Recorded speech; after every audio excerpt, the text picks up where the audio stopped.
अस्सलाम वालेकुम वरहमतुल्लाहि वबरकातुहू। अज़ीज़ तलबा व तालिबात यानी स्टूडेंट, आपने मौलवी के लिए फॉर्म भरा है। इंशाअल्लाह बहुत जल्द आपका इम्तिहान होने वाला भी है। आपका इंतज़ार की घड़ी जो ख़त्म होने वाली है। हम आपके सामने दिनियात पेपर 2 का वीडियो नंबर 2 लेकर के आए हुए हैं। इससे पहले हमने दिनियात 1 के पेपर 1 के 7 वीडियो पेश किया है और पेपर 2 के वीडियो 1 पेश किया। वीडियो 2 है, अगर आपने उसको नहीं देखा उसको देख लें, काफ़ी आपको फ़ायदा होगा। अगर आपको वीडियो नहीं मिलती है तो आप मेरे व्हाट्सएप पर फ़ोन कर सकते हैं, कॉल कर सकते हैं और ताकि आपको वीडियो हम दे सकें। और याद रखिएगा, वीडियो आप पढ़ते हैं तो इंशाल्लाह मैं आपको बिल्कुल फ्री में बगैर पैसे के PDF दूंगा। जो भी आपसे कोई PDF मांगता है तो आप PDF मत देना। याद देखिए, मेरा व्हाट्सएप नंबर है 80 84 92 80 92। आप मुझे कॉल कीजिए, व्हाट्सएप कीजिए, इंशाल्लाह मैं आपको बिल्कुल फ्री में PDF दूंगा। शर्त यह वीडियो को पढ़िए और दूसरों तक शेयर कीजिए और वीडियो अच्छी लगे तो वीडियो को लाइक कीजिएगा। आइए देखते हैं आज कितने सवाल हैं। बहुत ही इंपॉर्टेंट क्वेश्चन आपको दिए जा रहे हैं। सवाल है कि किन औरतों से निकाह हराम है, तहरीर कीजिए। बहुत ही इंपॉर्टेंट क्वेश्चन है, इसको याद करना आपको। किन औरतों से निकाह हराम है, तहरीर कीजिए, यानी कि लिखिए जवाब। माँ, दादी, बेटी, पोती। इसको आप ऐसे देखते चलिए, आपको फायदा होगा। कौन कौन है? नंबर 1 माँ, 2 दादी, 3 बेटी, 4 में पोती और नीचे तक जितना हो जाए पोती पर पोती सब होता है। उसके बाद फिर आपका बहन, भांजी, फूफी, खाला, भतीजी, सास, बहू और रजाई माँ, रजाई बहन, नानी, परदादी, परनानी, ऊपर तक जितने लगेंगे। उसके बाद सौतेली माँ, अल्लाती, अखियाफी माँ, बहन, भाई वगैरह सब निकाह हराम है। यानी ये जितने आपको गिनाया गया ये तमाम के तमाम से निकाह करना हराम है। निज सगी 2 बहनों का निकाह जमा करना भी हराम है। यानी कि एक बाप की 2 बेटी है तो इन दोनों बेटियों की शादी एक मर्द से एक साथ में करना हराम और नाजायज है। ये तमाम चीज़ों को आपको याद करना होगा। पूछा गया इम्तिहान में किन औरतों से निकाह हराम है, तहरीर करें, इन्हें लिखें, तो ये आप गिना होगा, है ना। माँ, बेटी, पोती और उसके बाद बहन, भांजी, भतीजी, फूफी, खाला, सास, रजाई माँ।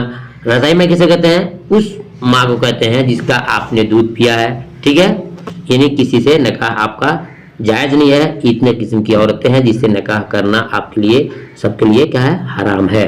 और साथ में ये भी याद रखना है कि एक बाप की 2 बेटी हैं तो दोनों बेटियों की शादी एक मर्द से एक साथ में नहीं हो सकती। हाँ, अगर बेटी एक मर जाए, यानी एक बड़ी बहन मर जाए तो फिर छोटी से शादी कर सकते हैं। यानी कि जब तक उसकी जिंदगी रहेगी तब तक शादी करना हराम है। चलिए, ये हो गया।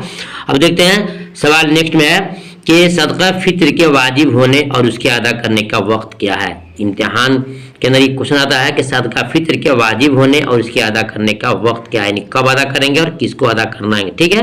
ये देखिए सवाल आपका है, सदका फित्र अदा करने के वाजिब होने और उसके अदा करने का वक्त क्या है, बताइए।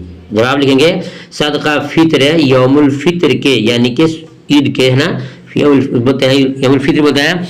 सदका फित्र यौमुल फित्र के तुलू फजर के वक्त वाजिब होता है, यानी कि जो फजर की नमाज है ना उसके वक्त में क्या है, वाजिब होता है। और उसकी अदायगी का वक्त वही है मगर वजूब से पहले और बाद में भी अदा करने से अदा रहता है। यानी कि जब तुलू फजर होता है उस वक्त आप पर वाजिब होता है।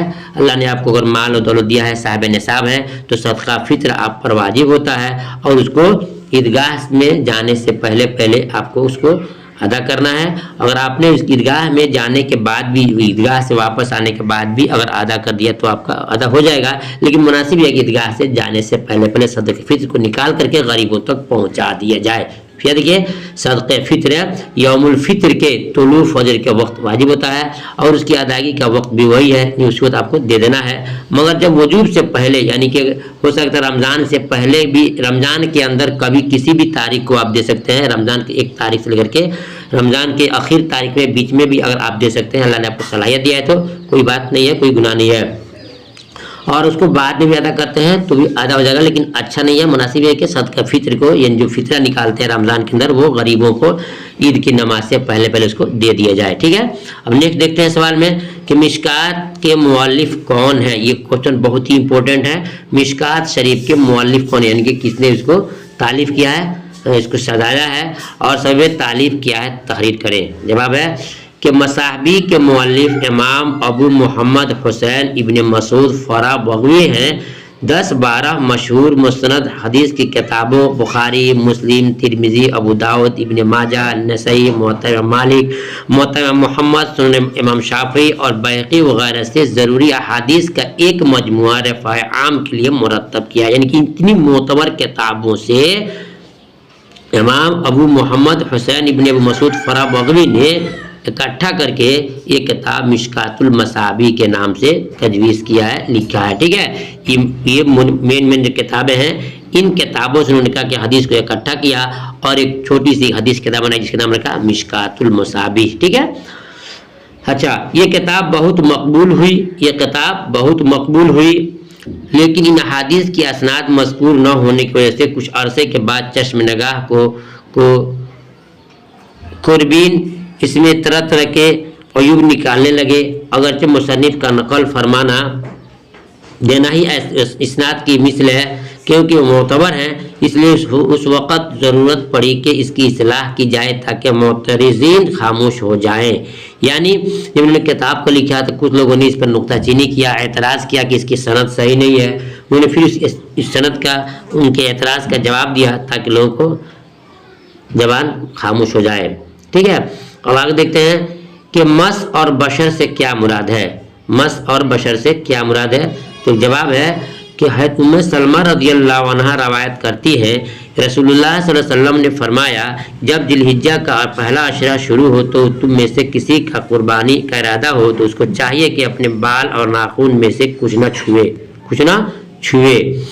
और एक रवायत के मुताबिक न बाल कटवाए न नाखून तराशे, और एक रवायत के मुताबिक जो जिलहिज्जा का चांद देखे उसका कुर्बानी का इरादा हो तो अपने नाखून और बाल न तरशवाए। ये सवाल है, उसका जवाब है कि मस और बशर से क्या मुराद है। तो देखते हैं, जवाब भी हो गया।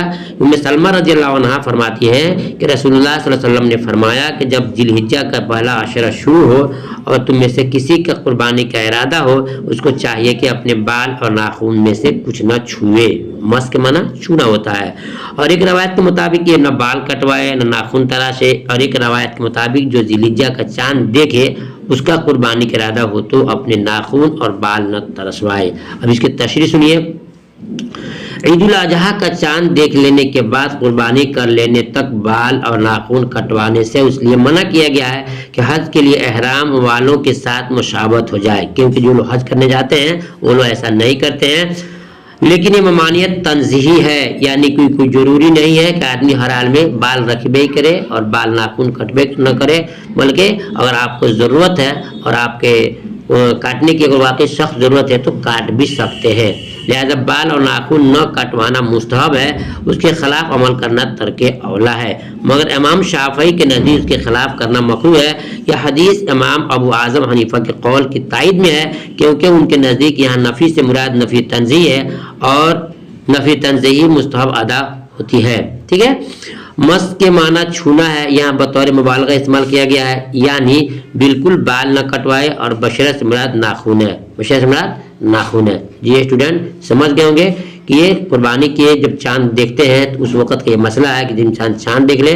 और ये भी मैं एक मसला बता दूँ, याद रखिएगा कि कुर्बानी जिनको करना है उनके इरादा है, उन्हीं के लिए ये मुस्तहब है या नफिल है। ठीक है, लेकिन जिनके नहीं करना है वो अगर कटवा लेते हैं तो कोई गुनाहगार नहीं है, और अगर जिनके नाम से कुर्बानी नहीं करना है वो अगर छोड़ देते हैं तो उनको भी, जो हज करने जाते हैं हुज्जाज किराम, तो जो वो सुन्नत अदा करते हैं तो इनके छोड़ देने की वजह से इनको भी सुन्नत का सवाब मिल जाएगा, यानी कि उंगली कटाकर शहीद का दर्जा इनको भी मिल जाएगा। ठीक है, अब नेक्स्ट क्वेश्चन है तर्जुमा। हज़रत आयशा रज़ियल्लाहु अन्हा से रवायत है कि वो फरमाती है कि रफ़ा कर्ज़ी की बीवी हुजूर से खिदमत में हाजिर हुई, अर्ज़ किया कि मैं रफ़ा के पास थी, उन्होंने मुझे तलाक दे दी, तो तलाक मुनक़ता कर दी, यानी तीन तलाक दी। फिर उनके बाद मैंने अब्दुर्रहमान ज़ुबैर से निकाह कर लिया और उनके पास नहीं है मगर कपड़े के पल्लू के। तो हुजूर पाक सल्लल्लाहु अलैहि वसल्लम ने फरमाया, क्या तुम रफ़ा की तरफ लौटना चाहती हो? बोली हाँ। फरमाया नहीं, ताकि तुम उनकी लज्जत चख लो اور وہ تمہاری لذت چکھ لے، متفق علیہ۔ یہ ایک حدیث ہے۔ حدیث میں سوال یہ ہے کہ کسی عورت کی شادی، کسی لڑکی کی یا عورت کی شادی کسی سے ہوتی ہے، شادی ہونے کے بعد سے اس کا شوہر نے اس کو طلاق دے دیا، طلاق دے دینے کے بعد سے پھر اس کی شادی کسی دوسرے مرد سے جب تک نہیں ہوگی اور وہ طلاق نہیں دے گا تب تک پہلے مرد کے پاس لڑکی یا عورت نہیں آ سکتی ہے۔ لیکن ایک مسئلہ ہو سکتا ٹیڑھا ہو گیا، ٹیڑھا یہ ہو گیا کہ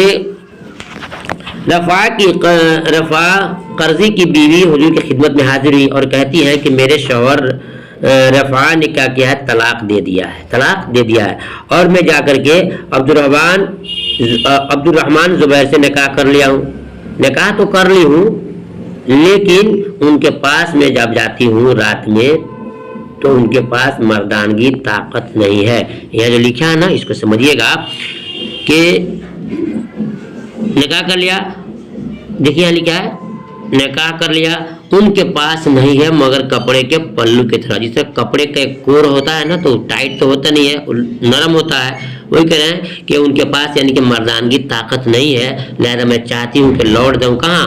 میں لوٹ جاؤں پھر اپنے پہلے شوہر کی طرف۔ میرے امین نبی صلی اللہ علیہ وسلم نے فرمایا کہ نہیں، صرف نکاح کرنے سے نہیں ہوتا ہے بلکہ نکاح کے بعد جب تک شوہر آپ کے ساتھ ہم بستری نہ کر لے، یعنی آپ کی لذت کو محسوس نہ کر لے، تب تک آپ دوسرا پھر نکاح پہلے اس مرد سے شادی نہیں کر سکتے ہیں۔ ٹھیک ہے، یہ آپ تیسرے کے پاس جا سکتی ہے لیکن ان کے پاس دوبارہ لوٹ کر کے آپ نہیں جا سکتی ہے۔ ٹھیک ہے، یہ اس کا مطلب ہے۔ پھر تشریح دیکھیے جو ہم نے اپنے علم کے مطابق بتایا آپ کو، دیکھیے شرائط، شوہر جب بیوی کو 3 طلاقیں دے دے تو اب وہ شوہر اس عورت پر حرام ہو جاتا ہے، پھر اسے نکاح کے لیے شرط ہے کہ دوسرے سے نکاح کرے اور شوہر ثانی یعنی کہ دوسرا شوہر کے ساتھ مجامعت ہو، رات میں ہم بستری ہو، اس کے ساتھ صحبت ہو، پھر وہ طلاق دے تو اب وہ عورت بعد عدت یعنی عدت گزارنے کے بعد شوہر اول پہلے شوہر کے لیے حلال ہو جائے گی اور اسے نکاح درست ہوگا۔ اصلاً اصطلاحاً شرع میں اسے حلالہ کہتے ہیں۔ کیا کہتے ہیں؟ اسے حلالہ کہتے ہیں۔ ٹھیک ہے، حلالہ کے لیے شوہر ثانی کا جمع کرنا شرط ہے، یعنی دوسرے مرد کا بیوی کے ساتھ رات میں ہم بستری کرنا شرط ہے، صرف نکاح کافی نہیں ہے۔ رفاع کے بیوی کے ساتھ یہی معاملہ تھا، کیونکہ عبد الرحمن کے ساتھ جمع نہیں ہوا تھا، اس لیے حضور پاک صلی اللہ علیہ وسلم نے فرمایا کہ رفاع سے تم دوبارہ نکاح ہی کر سکتی ہو جب تک تم اس کا، رفاع سے تم دوبارہ نکاح نہیں کر سکتے ہو جب تک تم اس کا اور تمہارا مزہ نہ چکھ لے، یعنی وطی نہ کر لے، ہم بستری نہ کر لیں۔ یہ حدیث پاک حلالہ میں وطی شرط ہونے کے سند ہے، نیز آیت قرآنی بھی ثابت ہے، حتی تنکح زوجا غیرہ میں بمعنی وطی کے ہے، یعنی امام ابو حنیفہ رحمۃ اللہ علیہ کا مسلک ہے اور مذہب اہل سنت و جماعت بھی یہی کہتے ہیں۔ ٹھیک ہے، معلوم ہو گیا آپ کو مسئلہ، یہ مسئلہ ہے، آسانی سے اس کو آپ لکھ سکتے ہیں۔ ویڈیو کو 1 سے 2 بار 3 بار سنو گے تو انشاءاللہ ذہن میں بات آپ کے آ جائے گی اور آسانی سے اس کو لکھ سکتے ہیں۔ پھر ملتا ہوں ویڈیو نمبر 3 میں، تب تک کہ اللہ حافظ۔